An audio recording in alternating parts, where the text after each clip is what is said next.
All right. Welcome back to the Expert Style Lounge. This week we're diving into part two. We already did part one. Are you dressing yourself out of the job? How much skin is too much skin? We're going to get really deep into that conversation this week. So I'm excited to be back with my style partners in crime, Amanda Wood, Courtney Robinson. Welcome back, ladies. We are happy to be here. So Yes. happy to talk about this. We're excited. Yes. So we're excited to dive right in. So if you didn't watch part one, suggest you go and watch that and then come back and watch part two. So let's kick it off. Courtney, can I pass the mic to you? Sure. So, I mean, it's a continuation, but we really want to dig into a few new insights, right? So, we're really going to be talking about this whole office siren trend. We're going to be talking about, let's see, deeper dives into why all this matters, right? And why it's important not just to make great first impressions, but lasting impressions, how we continue to show up and how we can continue to show up as our authentic selves. So those are the main things. So we can just jump right in. I guess let's kind of start with this whole concept of the office siren trend, right? Ooh, because we're jumping into the controversy first. That originated back in 2023, was it? I'm not positive exactly. I know that it's starting to die out a little bit, but I'll be honest, I'm not sure exactly if it was 2023 or 2024, but I know it has some resurgence that is now thankfully starting to die out. So for our audience who may not even know what that is, because I'll admit I didn't know, do you want to dig a little bit into that, Amanda, and share? Sure. So this is a trend on TikTok that it is interesting when you go through the rabbit hole of this, that it doesn't really have a true beginning. It starts with a TikTok that was given by a woman, and within the comments of that woman who was saying that she got fired from a 6-figure job and she was just kind of yelling into the TikTok. And so the comment said, this person left the comment of, I got fired from a 6-figure job for my attire. And so then from that created, I'm not sure how the string went from that to that, but the office siren was then created. And so many TikToks have been done about this. And it is basically very form-fitting, cute outfits that all have glasses and gorgeous hair that is long and done up, and sometimes like a cute bun, very flowy, but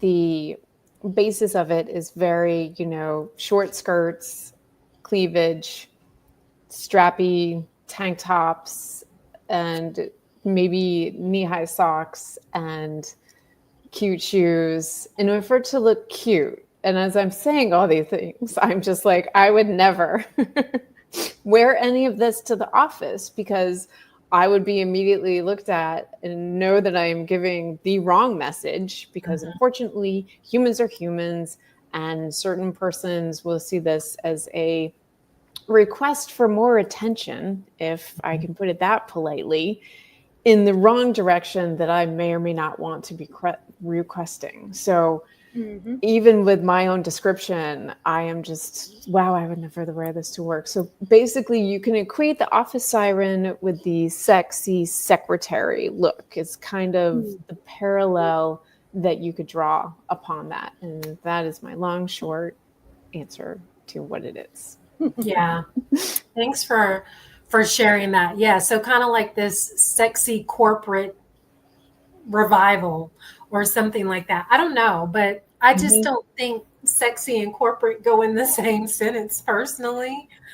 Unless you're in a very different industry that has a corporate office. could be. But I also think people's idea of what sexy is, right? Sexy doesn't mean tight and short and form fitting and all those things. So I think a lot of things we have to like evolve our thoughts in terms of how do we show up in a way that is quote unquote sexy. So that would be the first thing. If you do think sexy is those things that I just named, um, that's fine, but it's probably not appropriate for a corporate space. No. And that's what this piece is about, is like, okay, what's appropriate where, right? Because we're all in different industries, right? I work with a lot of women who are, leaders maybe in ministry or different places, and I dare not say they show up in things that are too provocative or sexy in that type of setting. It's not appropriate, right? No. So, yeah. I mean, Totally I would say, like, just to play devil's advocate, I mean, why is it an issue? These days, right? We are, like, just to continue the conversation from part one, was like we were talking about, what it was like dressing a little bit pre-COVID and now post-COVID. People are kind of just dressing how they want and saying it doesn't really matter. Oh, my boss shows up in a hoodie, or my boss doesn't wear anything like that looks like, executive, that screams executive. So why can't I just wear what I want? Maybe I want to look, like a siren at the office. So what's wrong with that? I should be able to wear what I want, and people shouldn't judge me, right? So I'm just playing devil's advocate. So because somebody might be thinking that, And listening shouldn't I be able to wear what I want to wear? And shouldn't other people be able to, calm themselves, I guess we could say, and do their job, and I do my job, again, for devil's advocate. Yeah, I think there's a lot of those thoughts going around. But the bottom line is it impacts your image. It impacts Very your much so. brand, right? So, and you may or may not be passed over for, a different job within that same company only because of how much skin you are showing.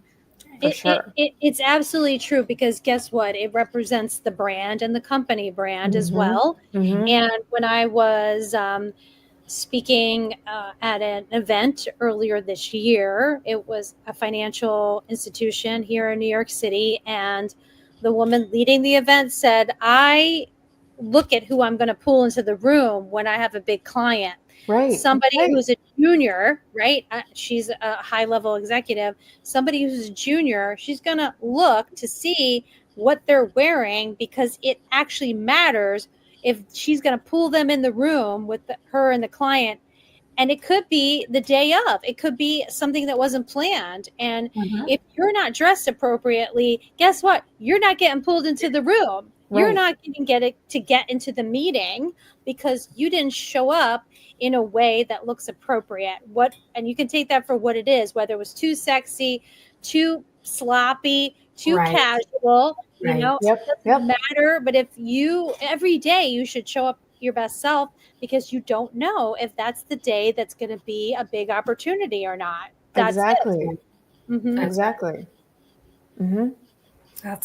That's what it is. So, I mean, it's, I think some people may also think it represents their femininity, but again, femininity isn't half dressing or tight dressing or all that kind of stuff. We really do have to redefine our dress codes and what it really means to show up in a way that is personal versus professional, acceptable versus unacceptable.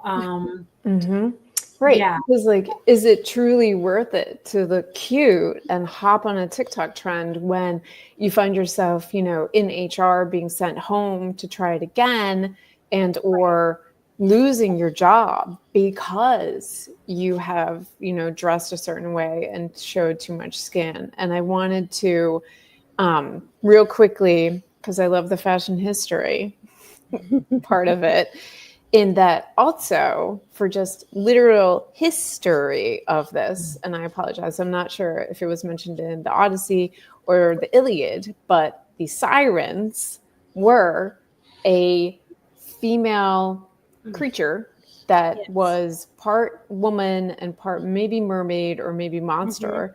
And they would sing a siren song, and men, only men, would hear it on the ship as they were passing by the island where the sirens were, and they would crash upon the rocks and unfortunately be unalived. So if you think about, dress codes, the history of it, and the actual meaning behind it, and it just all very much so is that it's not totally appropriate for many industries to dress with too much skin and the office siren trend for the workplace, unless you would like to get lots of attention in possibly a unexpected way. Because again, as we're talking from part one of all of the unspoken cues that may or may not be given in the way that you're equating, the cute looks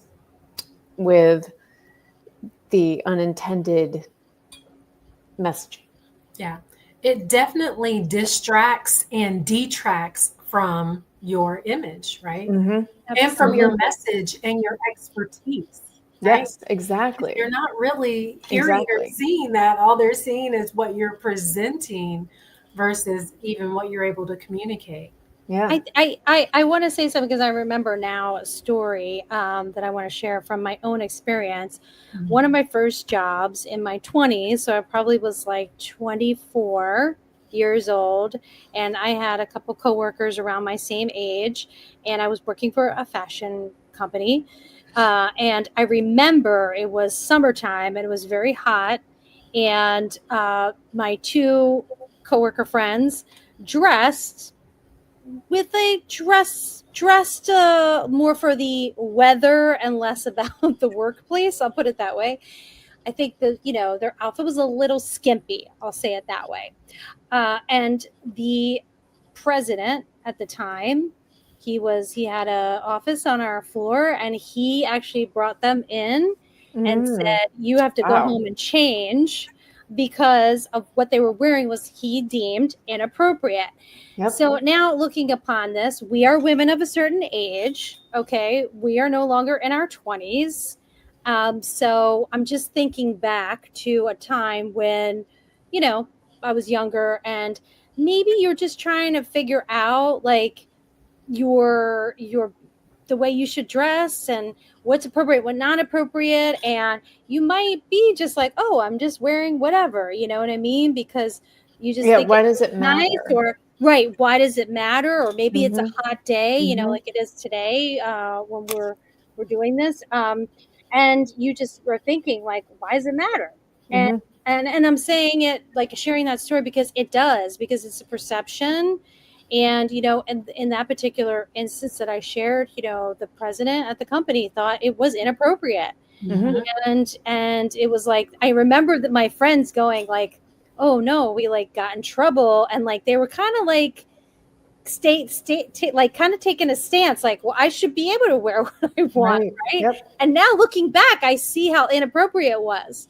But at the time, being my younger self, I could see like, well, yeah, I should be able to wear whatever I want, like, why is this? It's not fair. You know what I mean? So I do understand, being younger and just thinking like, whatever. But now looking back, it's like, we really need to be thinking out, you're building your personal brand. And in this day and age with social media and just, like, we're always being watched. We're always being perceived, no matter it's in person, online, on Zoom. I mean, we could do a whole segment just on how to dress for Zoom, because that's a whole thing I think is got some needs some guidance. Absolutely. But, we're talking about in the office, but, anyway, that's the story I wanted to share. And so I can definitely understand, but I think that being more at a higher level, you'll look back and think, that wasn't super appropriate, and it might tarnish more than it Right. helps. Right. right. And I have Think of it two that quick way. stories to share. Jumping off of that, you made me remember another one. Mm-hmm. Earlier in my career, I was working with one of my coworkers who was also one of my girlfriends, and she came to work and she was wearing a dress, and it was nothing too crazy, but unfortunately, it caused her to be, at the end of the day, helped out of the office by police escort because she had unfortunately attracted the attention of our head manager, and that they were starting to call and text her, and she had to be walked to her car by the police. Wow. And unfortunately, he had a history of this, and she found out that he had been stalking other women in the area. And Oh my. so, and it wasn't like anything too crazy, but it just kind It of was enough to get his attention. exactly. Right. And then I'll give a quick story of one of my lovely clients. She is a beautiful young lady, and her boyfriend loved for her to, dress very bodycon, and, he loved it. And she felt very comfortable, dressing bodycon because he loved it and she was accustomed to it. And she unfortunately or fortunately had a job as a financial planner. And she came to work with me because she said that she wanted to do a style refresh and something different, because she couldn't understand why all of the gentlemen clients that were thinking about, bringing their stock profile, their money market, etc. profile over to the bank that she was working with for, that it was all office lunch dates, and none of them wanted to talk about business. Mhm. And Right. so I was very excited to help her, and she was very appreciative and got lots of business Yeah. lunch discussions after. Legitimate business. Yes. Right. Right. That's what it boils down to, right? We've got to understand that our style is a silent communicator. Mm-hmm. It can unfortunately draw unwarranted attention if we're not careful, right? Right. Until the world Colors, totally the changes. cuts, the fabrics, all those things, right, Mm-hmm. can impact how we show up. And from part one, where you talked about your red, Mm-hmm. that is the power of the psychology of color, right? Right. The Right. power of color in your wardrobe.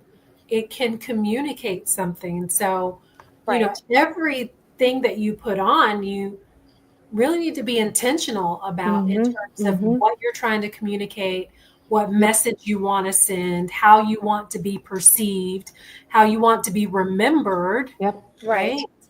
All of those things. And if you want to be taken seriously, because that's just the honest thing. Like, when you make a first impression, it is so much harder to change that impression, Yeah. It takes up to 15 subsequently, times Yes. than of if you just re-meeting take, that yeah, person. Yep. if Mm-hmm. you take the opportunity to show up strong the first time. It's better than not showing up strong and then trying to build that trust or that credibility afterward. Mm-hmm. So, Mm-hmm. Yeah. Exactly.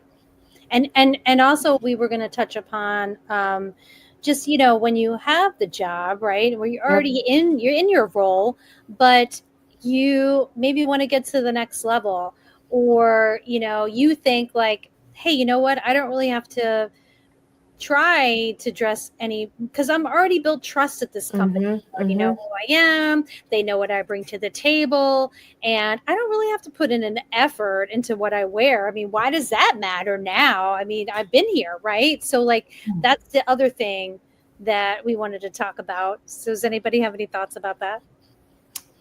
Yeah. For sure. Oh, Courtney, do you want to take it first? no, well, I was just going to say your brand evolves, right? So Yep. you're not who you were in your 20s, where you are in your 40s.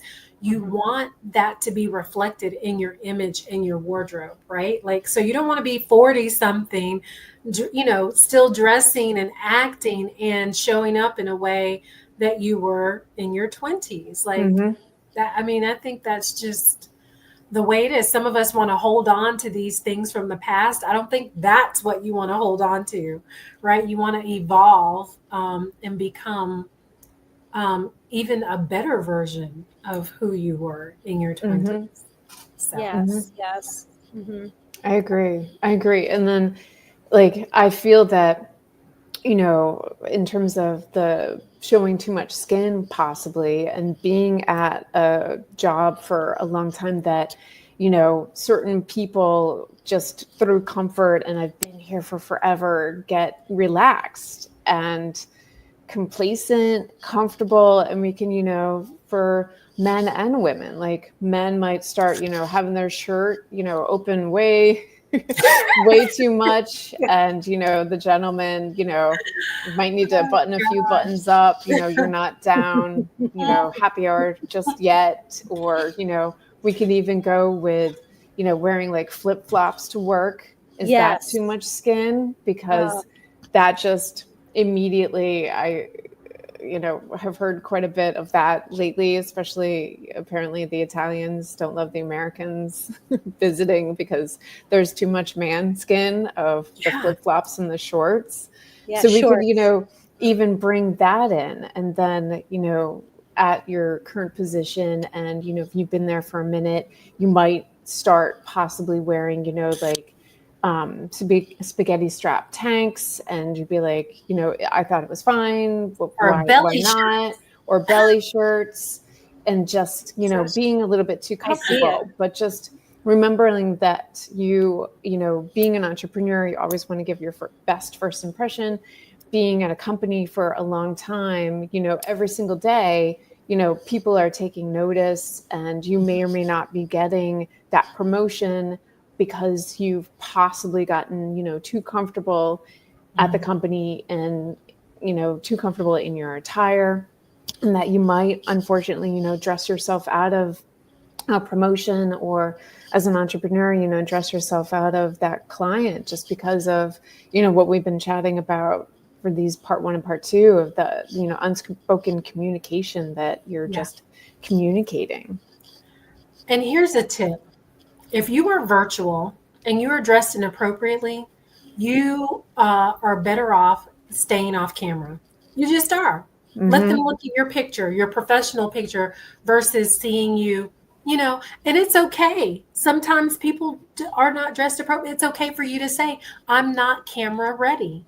Just say that, right? Yeah. People can appreciate that versus you feeling pressure to come on camera and then look inappropriate, right? Because you can't take that back. So a gracious way to handle that is just to say, I would love to come on camera, but I'm not camera ready. Yep. And I don't understand that. I mean, I know this isn't our topic today, but maybe we need to do it. I don't understand why you would show up that way, because it's no different if I were asked to go speak on a stage, or asked to be on TV, or I was asked to come to a networking meeting. I'm still going to show up at least to the part where they could see me, even if I have shorts on the bottom.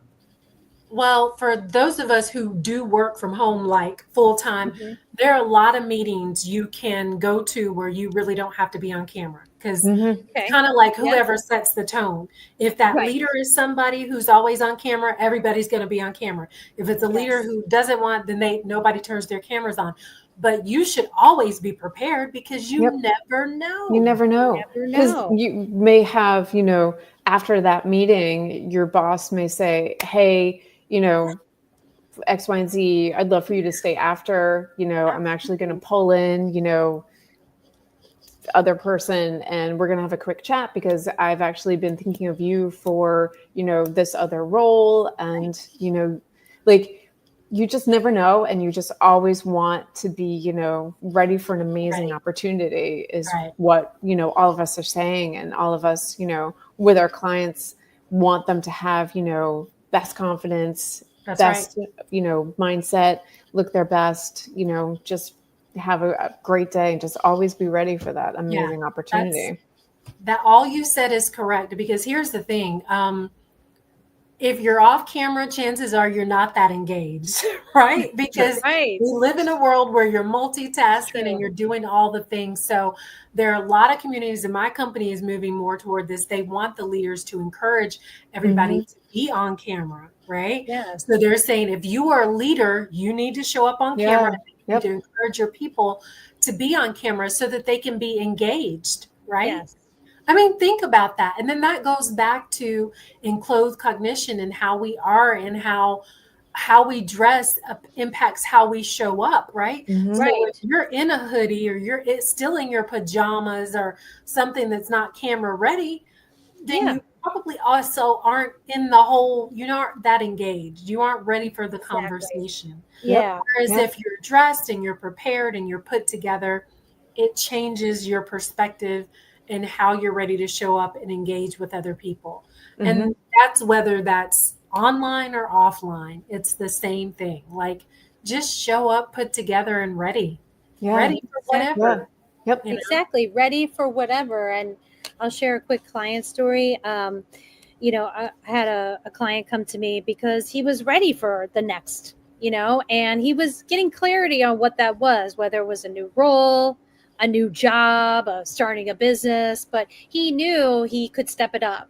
And so we worked together on his overall appearance, and also his online branding, his online presence as Yep. well. And And after cohesion. it, so there's cohesion, so he could Yep, look like, hey, I'm showing up as the leader, that's right? right. And so we worked on that, and then I think it was within a couple months after working together, he actually landed a job as a vice president of a Fortune 500 company. And Wow. that Nice. was because he started to embody the Mm-hmm. person, the next Yeah. version of And himself the that he mindset shift. Incredible. wanted. And then the mindset follows because, he started dressing like that version, and then he Mhm, embodied that version, showing up as that mhm, version. It all works Mm-hmm. together. Mm-hmm. So, it's just proving like what we're talking about is like, it's not just having the credentials. It's not just it's not enough. It's not enough.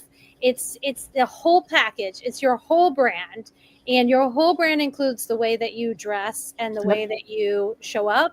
And so that's why we're talking about this today. So mhm. before we wrap up, are there any last minute points or takeaways that either of you want to share?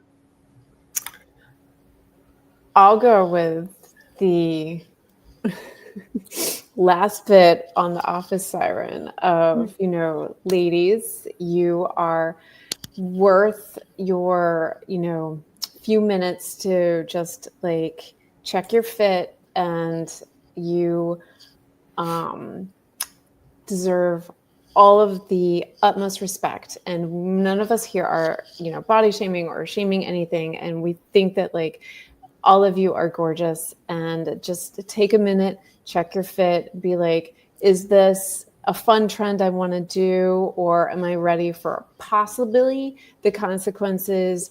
And, like, always elevate, always be positive, always, just like you're ready for like that next step. And then if you're thinking about still checking out the office siren bit, check out the TikToks that a lot of gentlemen have done in response to it, and just hear their comments. And it may or may not let you know, maybe I should not do that just right yet. But know that like we are here to help. We are here to spread positivity, and especially for, the office siren, we're definitely not shaming. We're not saying, Mhm. anything like that. We're just talking about like always being your best and always elevating, and you are worth looking amazing, just maybe not that at work. Yes. I would agree with that. The only thing I would leave it with is to echo what you said in part one, which is you are your brand, right? Mm-hmm. But maybe you're unsure about what your brand is, and that is the reason that you would seek expert advice, right? Mhm. People who are well trained in image and personal branding and how to help you curate a brand that is authentic to who you are. We don't expect that you would know those things right off the bat, right? So don't be afraid to make an investment in yourself. by working with someone who can better help you lean into who you really are and how you really wish to be seen and perceived. That will be the best investment that you could ever make in yourself and your personal brand. Yep. Mm-hmm. Exactly. Well, For thank sure. you so much. This was a great part 2. Again, if you didn't watch part 1, go back and watch that one. That's really good, and really starts our conversation and segues into part 2. And if you have any questions or comments, love to hear from you. Please post them on the comment section so we can engage with you or answer any of your questions. And also, what other things did you want to learn about, hear about? We'd love to hear from you. And until next time, we'll see you at the Expert Style Lounge. Bye, everyone.